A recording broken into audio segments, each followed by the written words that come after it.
Do you find it difficult differentiating yourself among a sea of candidates claiming to be UX designers or product managers? If so, continue watching this episode in order to learn how to better position yourself as a personal brand.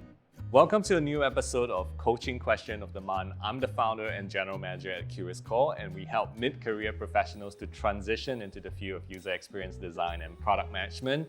The coaching question of this month is, what can I do to brand myself differently from a sea of candidates? And this is an important question to ask yourselves because there are many candidates applying for the same jobs that you are. Especially with the recent tech layoffs, we see an even bigger pool of candidates being added into already very, very limited jobs out there. So before you answer this question, I would like you to think very carefully about two things. The first is your strength, and the second is your experience. What are your strengths and what are your experience? For example, as a candidate who has 10 years of working experience in the finance and banking industry, working in marketing, you shouldn't necessarily just sell yourself as a fresh graduate from a bootcamp program.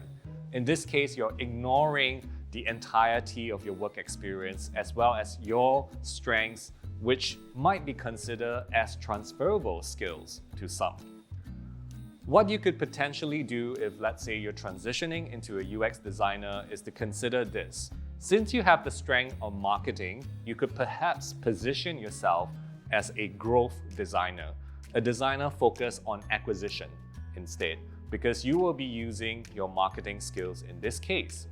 And in order to further position yourself better, you might consider actually naming the industry that you are very experienced in, which is banking and finance. So you could say, I am a growth designer in the banking and finance industry.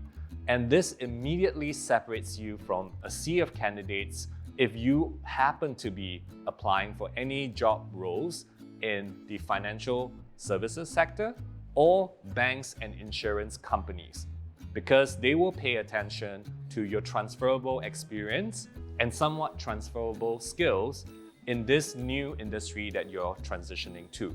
However, saying that you belong to this very niche category is not enough, because you need to produce the necessary evidence to back up your claims.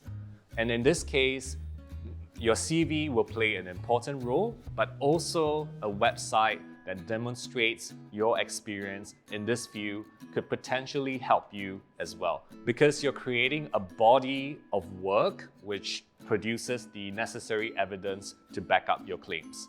So an example is to consider that while you're creating your portfolio as a user experience designer or product manager, is to perhaps think about projects that are related to financial services or fintech that taps onto your previous experience. And if you happen to be in other sectors, consider working on pro bono projects from other sectors as well. So what you essentially need to do is to create a portfolio that is relevant and also create or curate content that amplifies your personal brand. What do I mean by that? If you are already on channels like LinkedIn or Twitter or Facebook itself, and I would definitely encourage you to try for LinkedIn because that's where you find most working professionals over there in this case. You could consider creating content on a weekly basis that talks about the nuances of the industry and how it's related to the new field you're transitioning into. So for example, you could perhaps say, hey, these are some of the regulatory changes in the banking and finance industry, and this is how I see things as a user experience designer or someone that's breaking into the industry. This is where you are offering fresh perspective as an individual. Or alternatively, if you're not someone with a lot of words to share, you can perhaps curate relevant content with one or two headlines just to keep your network updated so that they can see you as someone top of the mind as a candidate in this sector and in this industry who has this particular strength. And this is very important to personal branding, where you need to actively be able to engage your community and tap onto your community, which is connected to you, to refer you to relevant opportunities.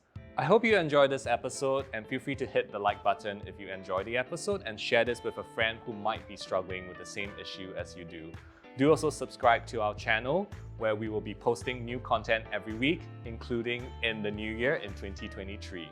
So I hope you've enjoyed our series of episodes in 2022, and meanwhile, stay curious and happy holidays.